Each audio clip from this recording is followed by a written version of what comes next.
विद्यार्थियों, इस वीडियो में हम पढ़ेंगे अपनी आरनाल का एक महत्वपूर्ण एक और भाग, जिसे ग्रसनी कहते हैं। ग्रसनी जिसको हम कहते हैं फेरिंग्स। इससे पिछली वीडियो में हमने मुख गुहा को पढ़ा था और मुख गुहा में हमने तालु को पढ़ा था। इसके अलावा हमने जीभ को पढ़ा था और हम हमारे जो 4 प्रकार के या विषमदंती जो दांत होते हैं, उन दांतों की संरचना, दांतों के प्रकार, दांतों के हमने पूरे कार्य पढ़े थे। तो अच्छी तरह से हमने मुख गुहा को पढ़ा था।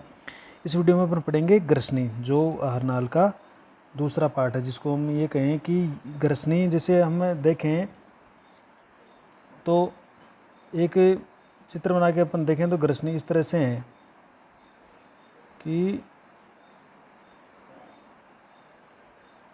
हम देखें कि हमारे एक तो हमारे नाक और मुख गुहा का आगे जाकर कनेक्शन एक ही जगह होता है। तो हमारा जो नाक है उसमें बहुत सारे घुमावदार मार्ग होता है, और इससे हमारा मुख होता है, मुख की छत है वो तालु होती है, और तालु का अंतिम भाग है वो बहुत लचीला होता है, जिसको यूवला कहते हैं।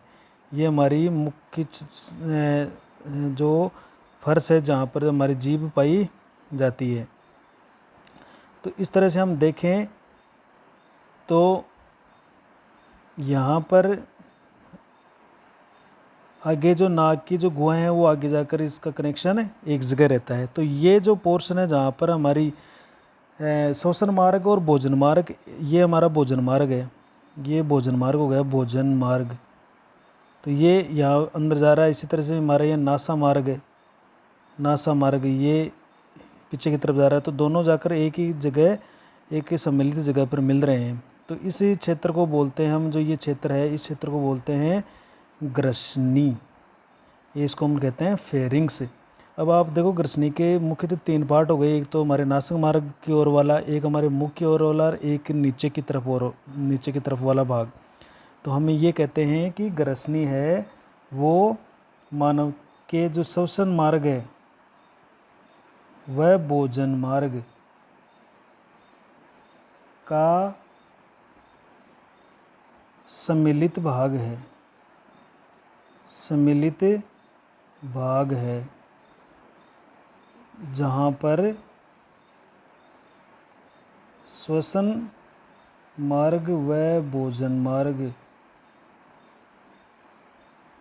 एक दूसरे को क्रॉस करते हैं।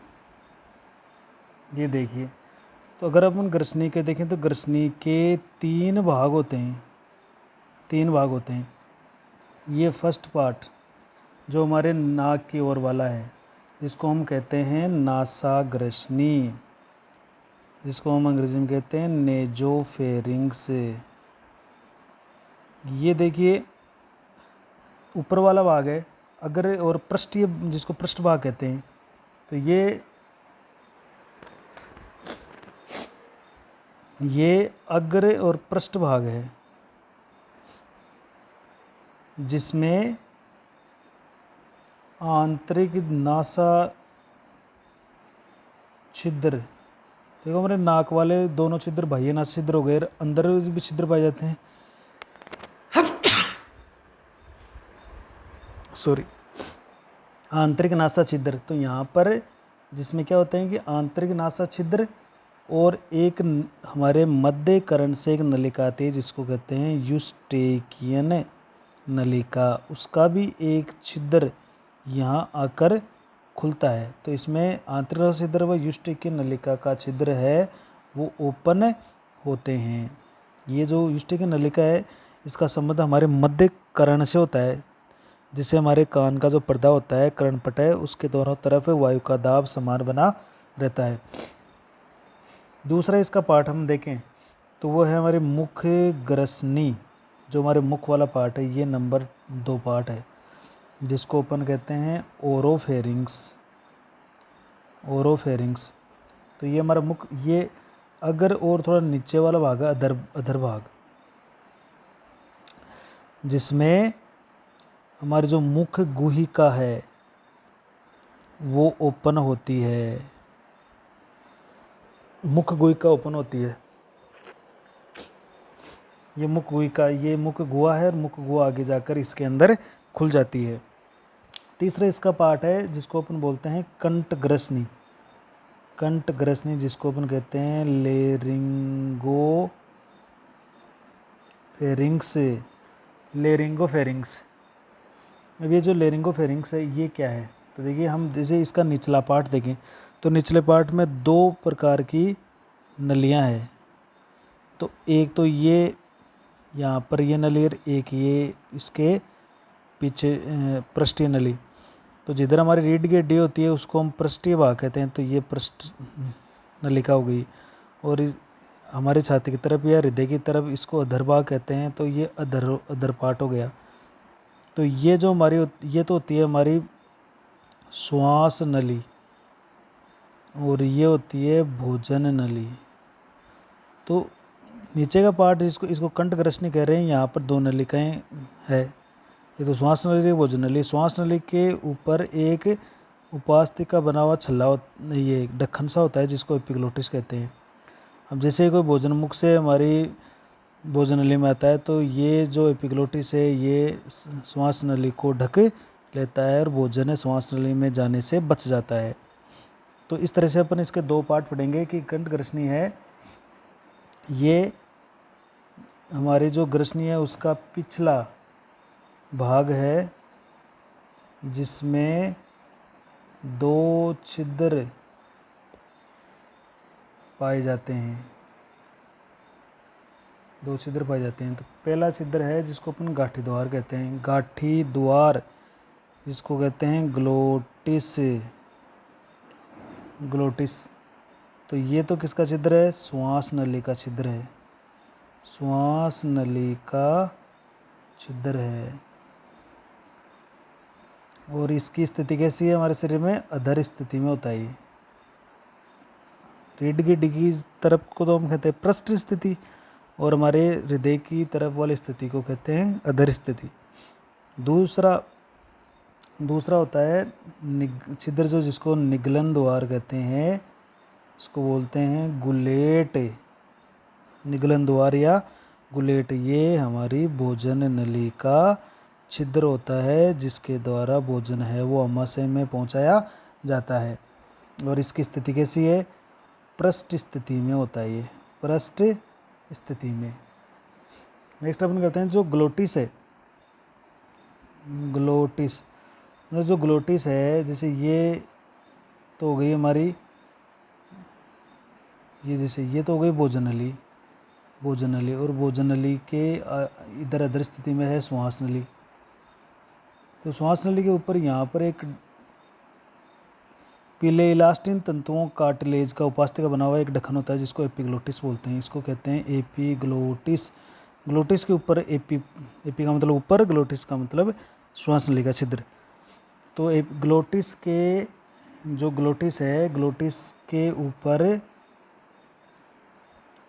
एक उपास्थि, और ये उपास्थि भी कौन सी होती है, पीले इलास्टिन तंतुओं से निर्मित, तंतुओं से बने। जो पीले इलास्टिन तंतु बहुत लचीले होते हैं तो ये उपास्थि पीले इलास्टिन तंतुओं से बनी होती है। तो के ऊपर एक उपास्थि से बना गाठी ढक्कन जिसको एपिग्लोटिस कहते हैं पाया जाता है, जो भोजन निगलते समय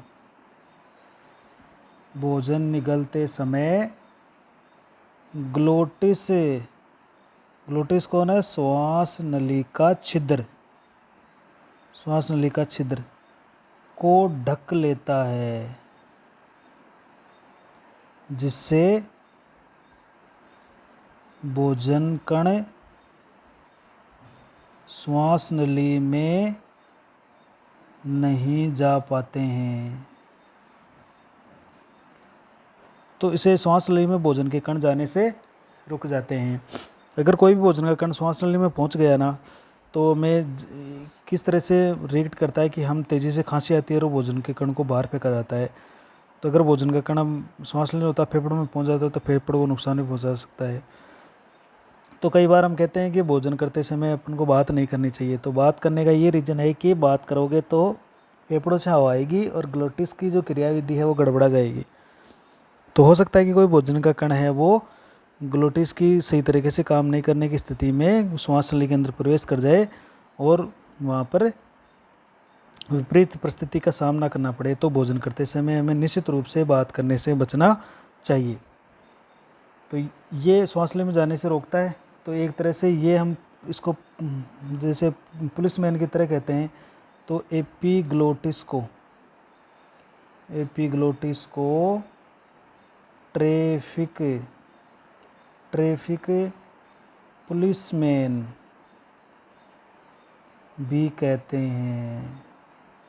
तो एक तरह से हमारे भोजन को ये श्वास नली में जाने से रोकता है। तो जिस तरह से एक ट्रैफिक का पुलिसमैन साधनों को गलत दिशा में जाने से रोकता है, तो उसी तरह से ये एपिग्लोटिस भी भोजन के कणों को गलत दिशा यानी श्वास नली में जाने से रोकता है। इस कारण इसको ट्रैफिक पुलिसमैन भी कहते हैं।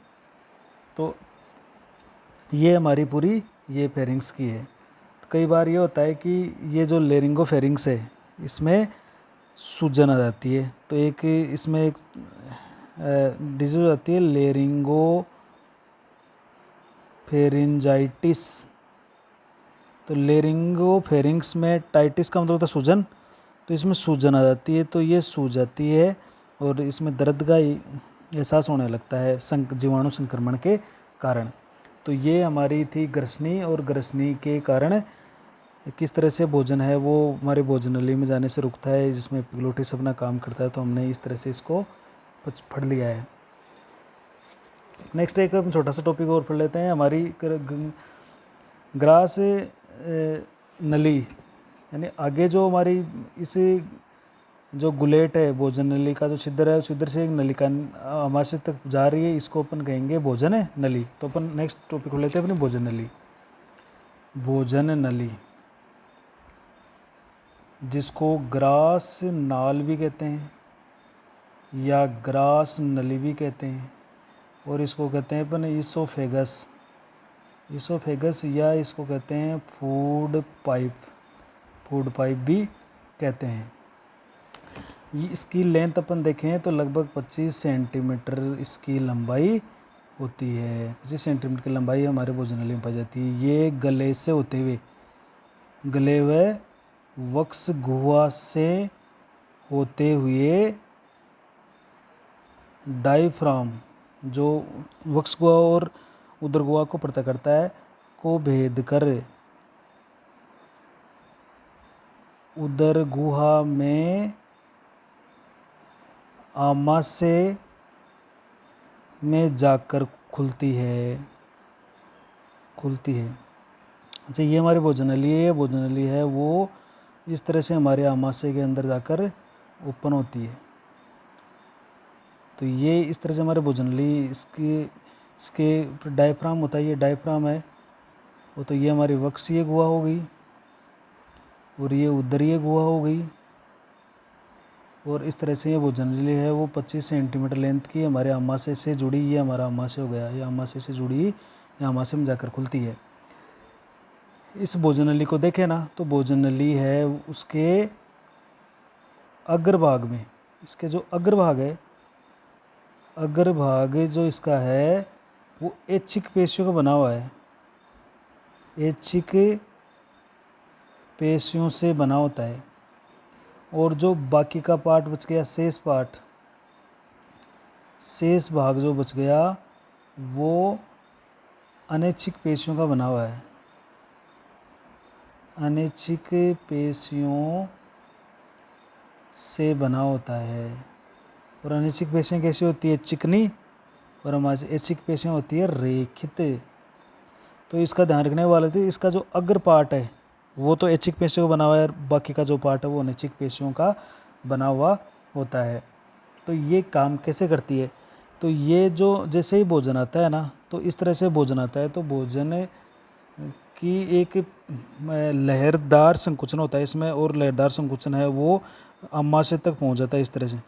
इस तरह से लहरदार संकुचन है वो आमाशय तक पहुंचाया जाता है और वो भोजन है वो आमाशय तक आसानी से पहुंच जाता है। तो हम ये कहें कि यह भोजन नली या भोजन को कर्माकुंचन, जिसको अपन कहते हैं पेरिस्टालसिस,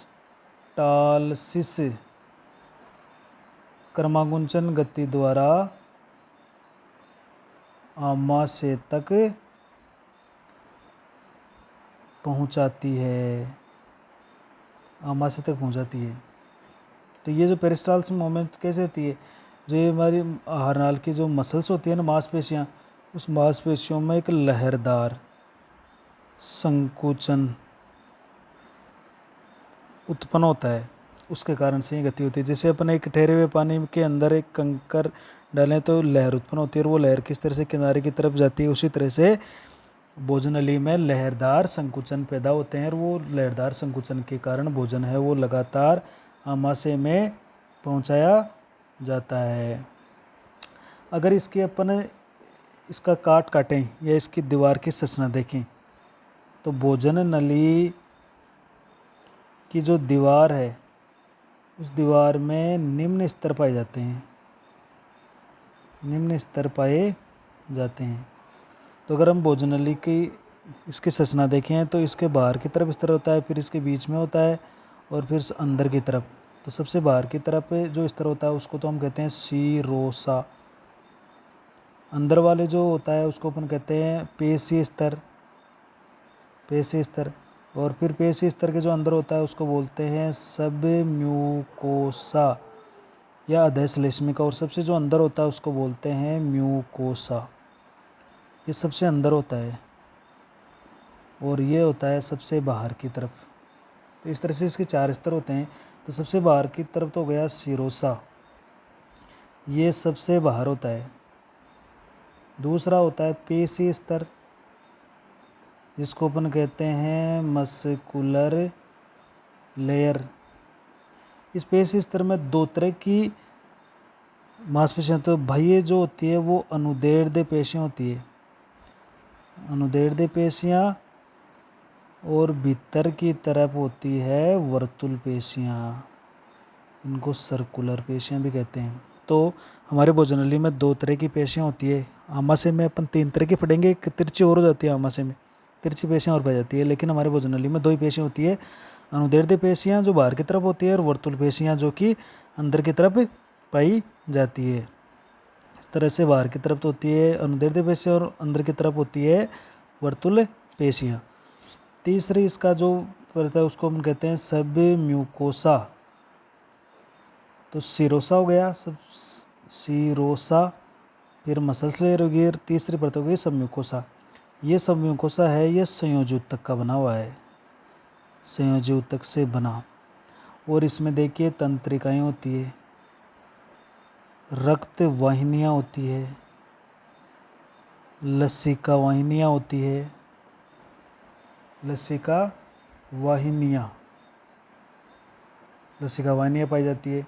इसके अलावा जो कोलेजन के तंतु है वो पाए जाते हैं ये, और इलास्टिन के तंतु पाए जाते हैं, इलास्टिन तंतु यानी संयोजी ऊतक के तमाम पदार्थ इसमें पाए जाते हैं। और इसका अंतिम जो परत है वो होती है म्यूकोसा। ये सबसे भीतरी परत है, सबसे भीतरी स्तरीय परत है, जो जिसको अपन कहेंगे ये स्तरित श्लेष्मी उपकला से बना होता है। बहुत सारे स्तर होते हैं श्लेष्मी उपकला के स्तर उससे बना हुआ है। तो इसके अंदर जैसे नाम से स्पष्ट है, इसमें श्लेष्मा स्रावी सेल्स पाई जाती है जो कि श्लेष्मा का स्राव करती है, जो कि जिससे ये श्लेष्मा स्राव कोशिकाएं क्या करेगी, श्लेष्मा का स्राव, जिससे ये जो परत है वो चिकनी बनी रहेगी और अंदर से भोजन नली है वो स्मूथ या चिकनी बनी रहेगी। ये जो उपकला है इस उपकला के नीचे एक संयोजी ऊतक का स्तर भी पाया जाता है। ठीक इसके नीचे पाया जाता है जिसे लेमिना प्रोपिया कहते हैं। लेमिना प्रोपिया कहते हैं। तो मतलब ये एक लेमिना प्रोपिया है, ये लेमिना प्रोपिया, इसके ऊपर है वो ये श्लेष्म उपकला है। तो ये लेमिना प्रोपिया और इसके ऊपर है श्लेष्म उपकला। तो ये दोनों मिलकर श्लेष्मा कला का निर्माण करते हैं। यानी श्लेष्मा कला जो श्लेष्मा का स्राव करेगी उसका निर्माण श्लेष्म उपकला और इसके नीचे जो संयोजी तक पाया जाता है जिसको लेमिना प्रोपिया कहते हैं, दोनों मिलकर करते हैं। मतलब अर्थात ये हो गया कि श्लेष्मा या श्लेष्मी कला बराबर श्लेष्मा उपकला प्लस लेमिना प्रोपिया से बनी होती है। तो इस तरह से हमने आज भोजनालय की और घर्षण की इस तरह चर्चा की है। नेक्स्ट वीडियो में पढ़ेंगे आमाशय के बारे में। जिन विद्यार्थियों ने अभी तक अपने इस चैनल को सब्सक्राइब नहीं किया है वो सब्सक्राइब कर लें और बेल आइकन को प्रेस कर दें ताकि आने वाले वीडियो के लिए आपको नोटिफिकेशन मिल जाए। यह आपका स्वयं का चैनल है, इस पर आपको बायोलॉजी से संबंधित संपूर्ण वीडियो और उच्च स्तरीय वीडियो आपको देखने को मिलेंगे। तो अपने चैनल से जुड़े रहें और अन्य साथियों को भी जुड़ने के लिए प्रेरित करें। जय हिंद।